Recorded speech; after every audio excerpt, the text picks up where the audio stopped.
Good morning, children. Welcome back to the lesson The Enemy, written by Pearls S. Speck. Dear children, we had two sessions on this already, and today is the third session. Let us make a immediate recap of what we have already discussed. We have come across the main characters Shadow and his wife Hannah, and the American prisoner, the soldier who was washed up to their house, and Hannah and her husband decided to treat him upon and brought him to their home and decided to wash the enemy. And for that purpose, they called Yumi the domestic servant, but she expressed her repulsion and she bluntly denied that she could never wash a American prisoner of war. And when they informed the matter to the gardener, who was very superstitious, said that the master should never treat that prisoner of war. Okay, I think we have stopped with Yumi's denial of washing the American prisoner of war. Okay, let us continue, and we are at page number 31. Yeah, we are at page number 31. Stupid Yumi, she muttered fiercely. Is this anything but a man, and a wounded, helpless man? According to Hannah, the human sympathy should be there. That man is a wounded man, okay, though he is a American, for time being he is a wounded man and a patient for the doctor. In the conviction of her own, the belief of her own superiority, she bent impulsively and untied the knotted rugs that kept the white man covered. Okay, then finally Hannah herself decided to clean that prisoner of war. Okay, when she had his when she had his breast bare, she dipped the small clean towel that Yumi had brought into the steaming hot water and washed his face carefully. First of all, she washed the prisoner of war's face carefully. The man's skin, though rough with exposure, was of a fine texture and must have been very blonde when he was a child. Light colored. Okay, children. The word blonde here means light colored, not dark. While she was thinking these thoughts, though not really liking the man better now that he was no longer a child, she kept on washing him until his upper body was quite clean, but she dared not turn him over. Where was Shadow? She immediately remembered Shadow. Actually, she cleaned the front part of the soldier's body, and she was in a fear not to turn him over. By then she remembered about her husband Shadow. Now her anger was ebbing. What is ebbing? Reducing. And she was anxious again, and she rose, wiping her hands on the wrong towel. Then, lest the man be chilled, she put the quilt over him. Actually, she washed him with hot water, but over the time the water may become cool and he might feel chillness. To avoid that, she covered him again with the quilt. Shadow, she called softly. He had been about to come in when she called. His hand had been on the door, and now he opened it. She saw that he had brought his surgeon's emergency bag and that he wore his surgeon's coat. So the doctor was very much ready for the operation. You have decided to operate, she cried. Oh, have you decided to operate him? That is it. Yes, he said shortly.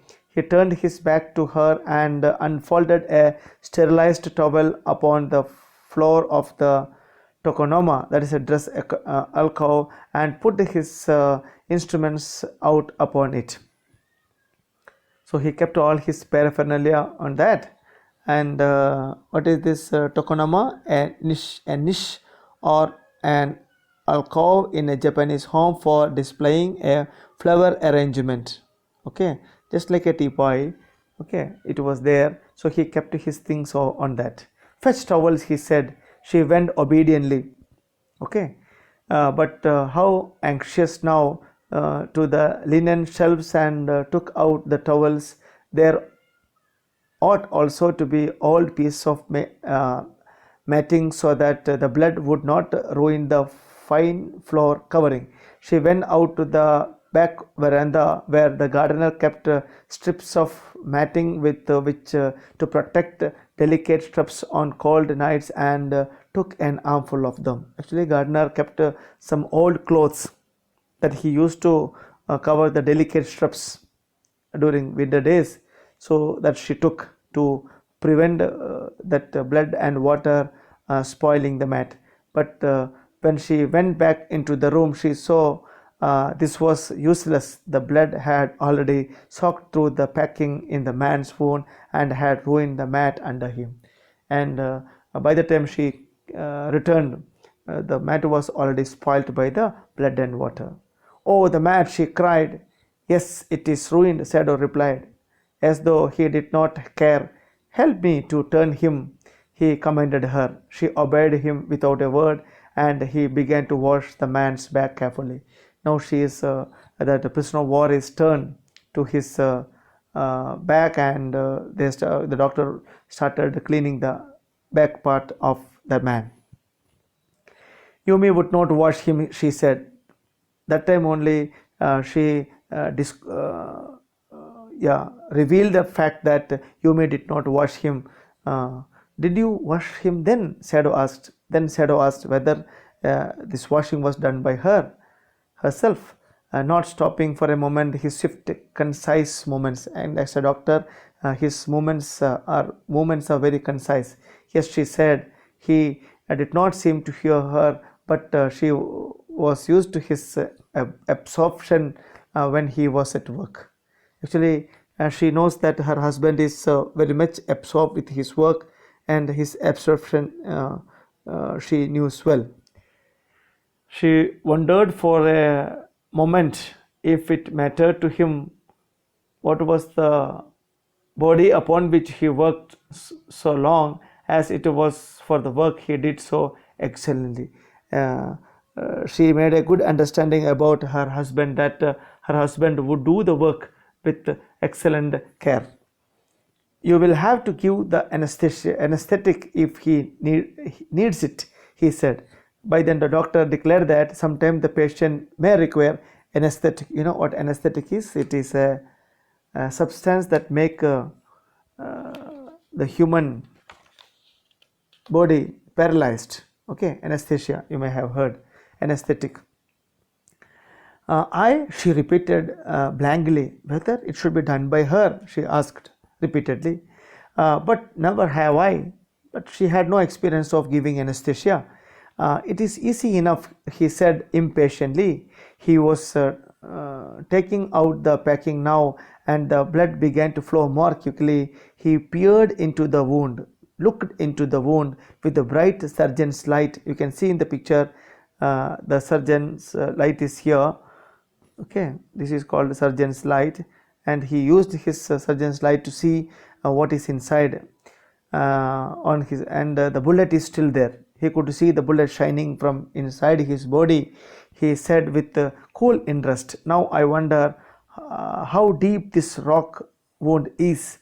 If it is not too deep, it may be that I can get the bullet, but the bleeding is not superficial. He has lost much blood. Actually, it is not very deep. The wound is very deep, not superficial, not on the surface, but it is very deep, and he had lost much blood. At this moment, Hannah choked, difficulty in breathing, that is called choking, choked, and he looked up and saw her face the color of sulfur. Actually, her face became pale. And don't faint, he said sharply. Actually, on seeing the blood coming out from the wound, she felt uneasiness, and she was almost like in a fainting situation. He did not put down his exploring instrument. "If I stop now, the man will surely die." She clapped her hands to her mouth and leaped up and ran out of the room. Outside in the garden, he heard her retching. Trying to vomit. Retching here stands for trying to vomit, but he went on with his work. Okay. Actually, what happened? She could not see the blood coming out from the wound, and she felt like vomiting, and a retching feeling came to her, and she immediately left the room, and from outside Shadow could hear her retching sound. It will be better for her to empty her stomach, and doctor also felt, let her empty her stomach, he thought. He had forgotten that, of course, she had never seen an operation, but her distress and his inability to go to her at once made him impatient and irritable with this man who lay like dead under his knife. Actually, the doctor got disturbed. Why? Because he could not help his wife at time of her need. Okay. This man, he thought, there is no reason under heaven why he should live. So finally he felt why this man should live. Okay. Unconsciously this thought made him ruthless, and he proceeded swiftly. Okay. So without caring much, he started doing his work. In his dream the man mourned, but Shadow paid no heed, no attention, except to mutter at him. "Groan," he muttered. He said, "Yes, you." Groan means the sound created at time of pain. Groan, a cry of pain. "Groan if you like. I am not doing this for my own pleasure. In fact, I do not know why I am doing it." Actually, he is in a confusion why he is doing that. Okay, accidentally it happened that a man was washed ashore to near his house, and he had to do this operation. The door opened and there was Hannah again. "Where is the anesthetic?" she asked in a clear voice. Now she is in a mood, or she is well equipped with her mind to give anesthetic. Shadow motioned with his chin. "And it is as well that you came back," he said. "The fellow is beginning to stir." Actually, the man started making movement. So this is the time he should be given with the anesthetic. She had the bottle and some cotton in her hand, but how shall I do it? She asked. How it could be rendered, how it could be given. Simply saturate, wet the cotton and hold it near his nostrils. Actually, she has to do it near to the man's nose. Shadow replied without delaying for one moment. The intricate, means very complicated, intricate detail of his work. When he breathes badly, move it away a little, and when he feels suffocation, she should keep the thing a distance. Okay. She crouched close, sat close to the sleeping face of that young man, young American. It was a piteously thin face, she thought, and the lips were twisted. Actually, his lips were twisted. Okay, the man was suffering whether he knew it or not. Watching him, she wondered if the stories they heard sometimes of the sufferings of prisoners were true. Actually, seeing his face, she remembered the sufferings of the prisoners. Okay, they came like flickers of rumor told by word of mouth, and always contradicted, opposite in meaning, contradicted. In the newspaper, the reports were always that whenever the Japanese armies went, the people received them gladly with the cries of joy at their liberation. But sometimes she remembered such men as General Takima. So General Takima is a very cruel fellow. General Takima, who at home beat his wife cruelly. Okay, the general is very cruel, though no one mentioned it now that he had fought so victorious a battle in Manchuria. If a man like that could be so cruel to a woman in his power, would he not be cruel to one like this, for instance? Actually, the general is known for his cruelty, and he would even beat his own wife. And for such a person, this enemy of the American enemy, if handed over to him, what would be the condition? Who thought? Hannah thought. She hoped anxiously that this young man had not been tortured, and as she never wished that this man would be tortured by the general. Okay, it was at this moment that she observed deep red scars on his neck just under the ear, and the prisoner of war has a deep scar near his neck under the ear. Who noticed it? Who observed it? Hannah observed. Those scars, she murmured, lifting her eyes to Shadow. But Shadow is not listening to that, because he is doing his work, that he is operating upon the man. But he did not answer. At this moment, he felt the tip of his instrument strike against something hard, dangerously. Actually, he was getting the feeling of the bullet inside the wound, and it was near the kidney. Okay, although all thought left him, he felt only the purest pleasure of his expertise.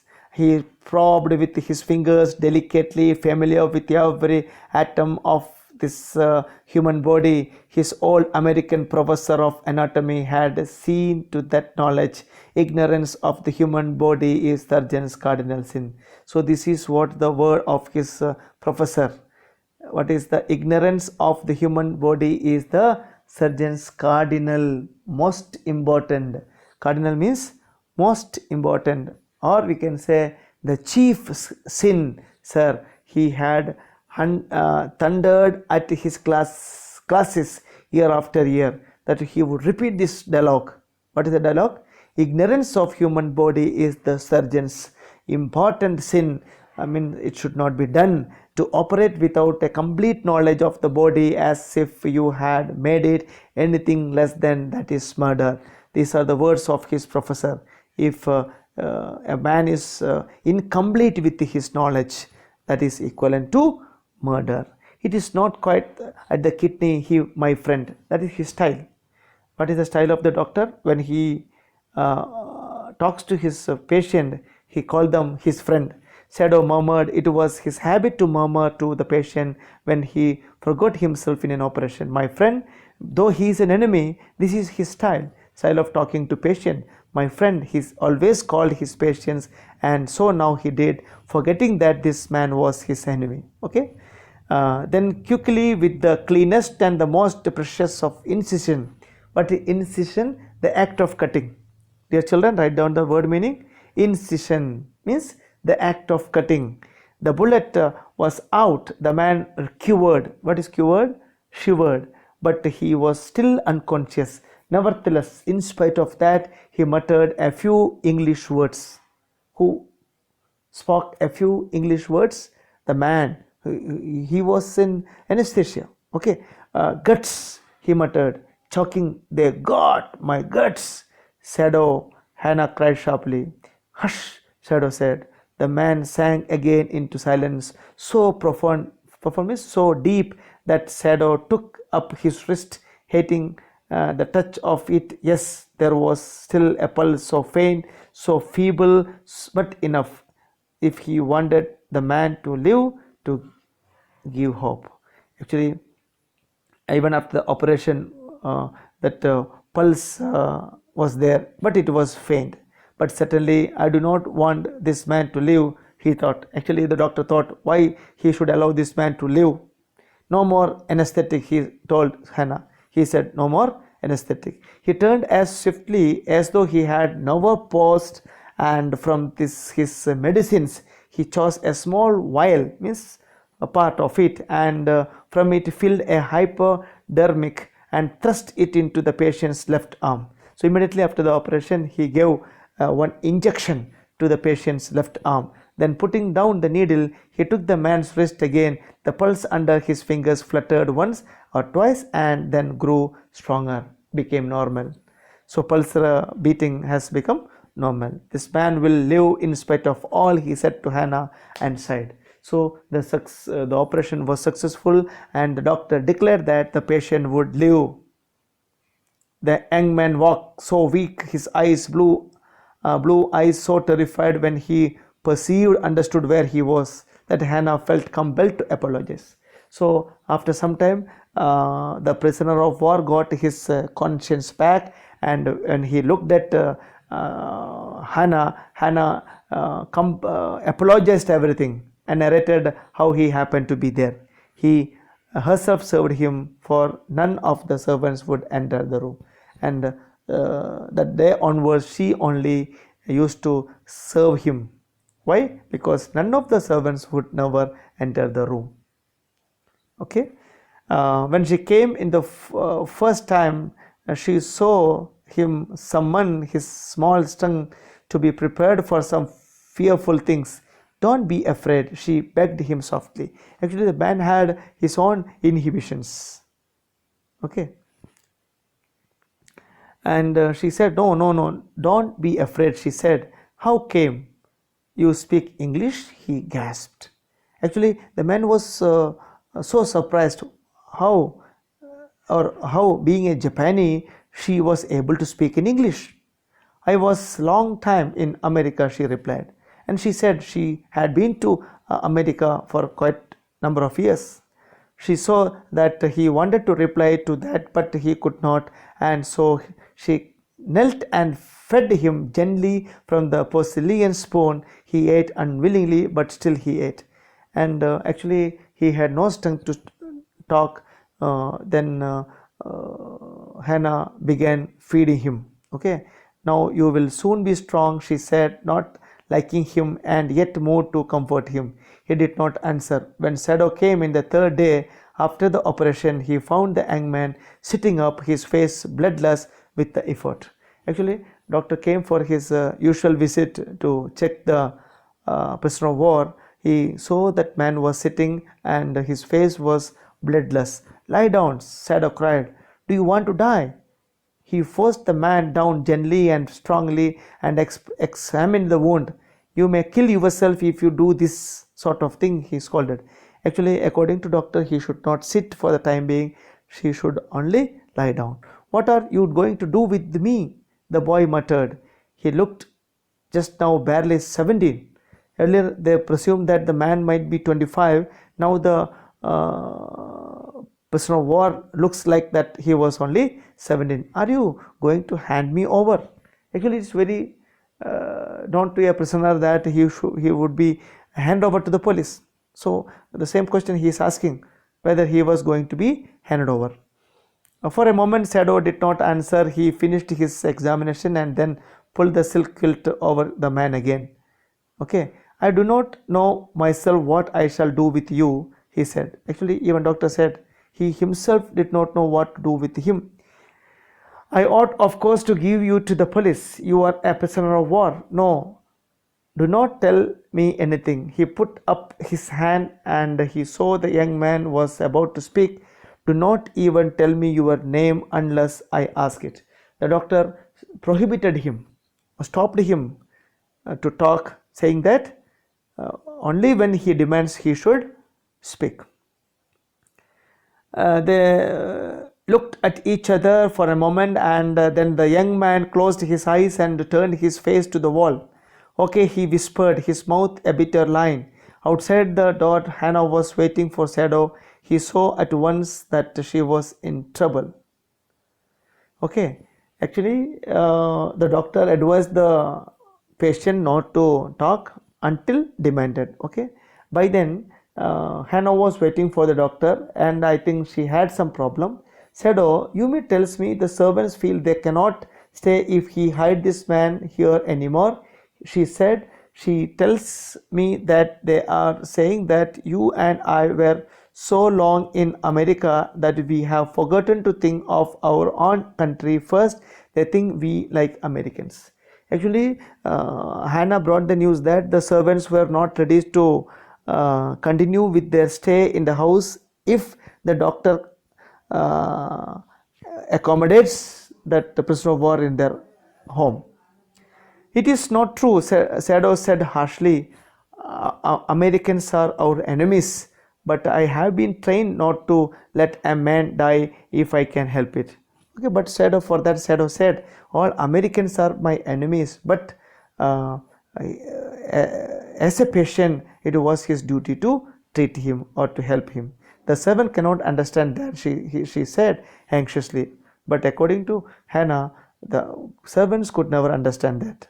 No, he agreed. Neither seemed able to say more, and somehow the household dragged on. The servants grew more watchful.